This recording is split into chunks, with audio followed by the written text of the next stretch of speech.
Hello beautiful people and welcome to Dragonfly Tales. My name is Donna and I work in the realm of Vedic astrology and metaphysical counseling.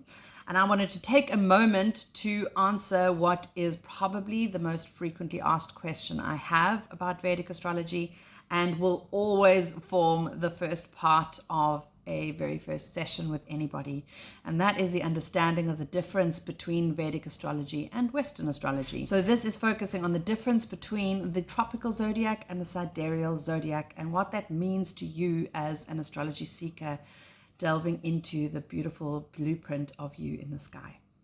So I am based in South Africa, where the tropical zodiac is the most commonly formed zodiac. When you hear people saying, yes, I know astrology, I am a Cancer, I'm a Gemini, I'm this, I'm that, what they're talking about is where their sun sat at a certain time that they were born. So it is their sun sign, and the sun will sit in one area of the sky for a month at a time. So it moves about 1 degree every day, which makes 30 degrees in the month, which is effectively a sign. And this is why people can go, I'm born in April, this is what I am. I'm born on the 20th of April, I'm on the cusp. You'll hear that a lot when you start delving into astrology. Now, all of that is true, is correct, has relevance. We need to understand that that is what we call the tropical zodiac. That is often Western astrology, although there are various forms of astrology that follow the tropical zodiac.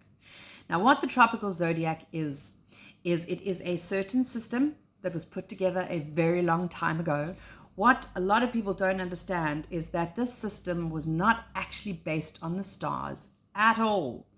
It is based on the seasons of the earth and how the planetary energies interact with the seasons of the earth. Now, why that is really, really important to note, and why we can't just ignore this fact, is because the stars actually move from our perspective by about 1 degree every 72 years. So you are not going to notice this in your lifetime. Orion's belt is not going to jump across the sky from where you knew it before, but it does move very, very slowly. So as we're going through the different decades and centuries, these things start making a very big difference. Currently, the stars have shifted by 24.1 degrees from where they were when that system was put together.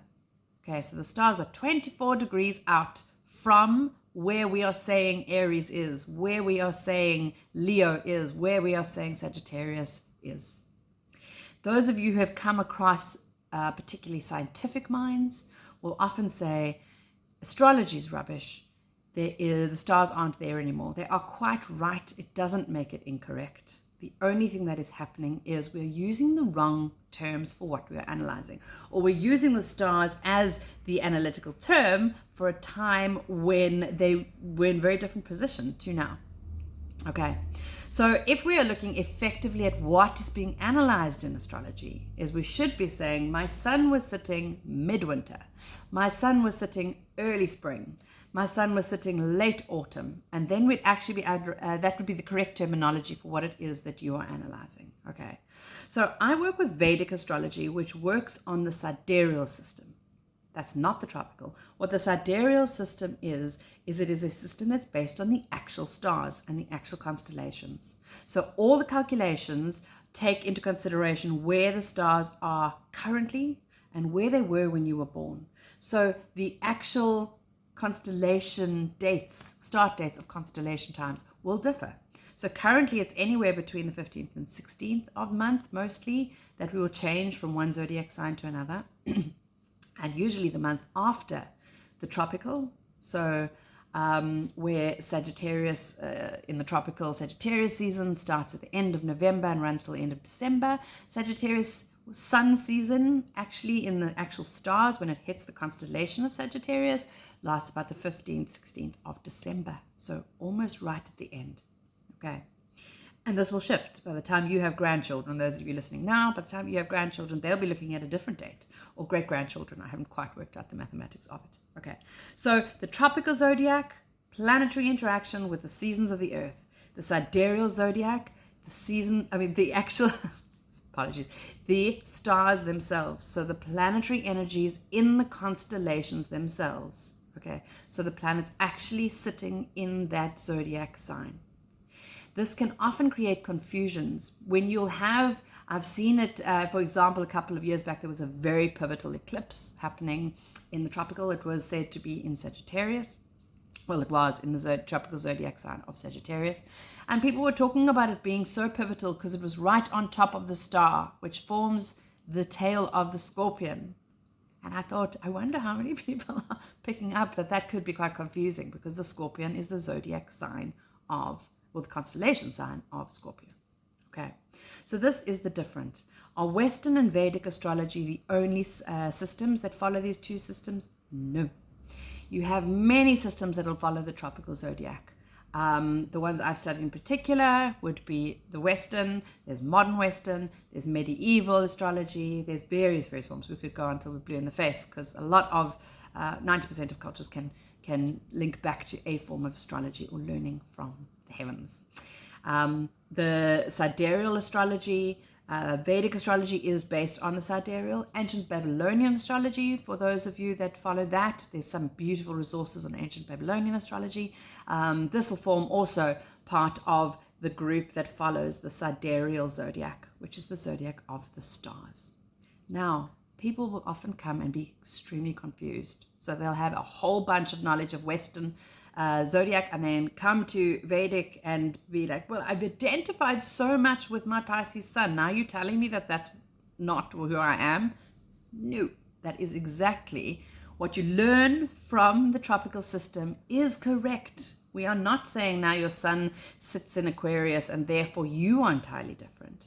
We're just going, it's helpful to be aware of what it is that you're analyzing. So so in the seasons, that energy that is borrowing the name of Pisces, it's not sitting in the constellation, but it's borrowing the name of Pisces. That season is telling you a lot about who you are. The seasons of how they interact with us is huge. I mean, we only need a full moon for us to understand exactly how we get affected by the heavens. Ask the ocean, it'll tell you. But the stars themselves give you a whole different dynamic. So you're effectively analyzing two things.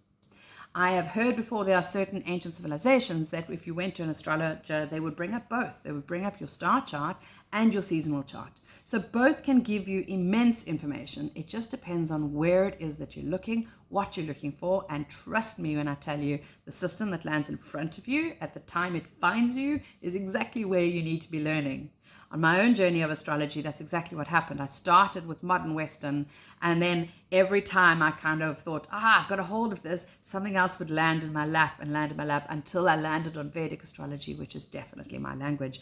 But what lands in front of you at the time is something that would be in line energetically with what it is that you need to learn at the time. So perhaps the fact that you're watching this video is an instinct that the Vedic system is perhaps something that you could learn something from. So just to note again, it is the sidereal versus the tropical. Vedic astrology is one of the systems that follows the sidereal zodiac, which is the zodiac of the stars.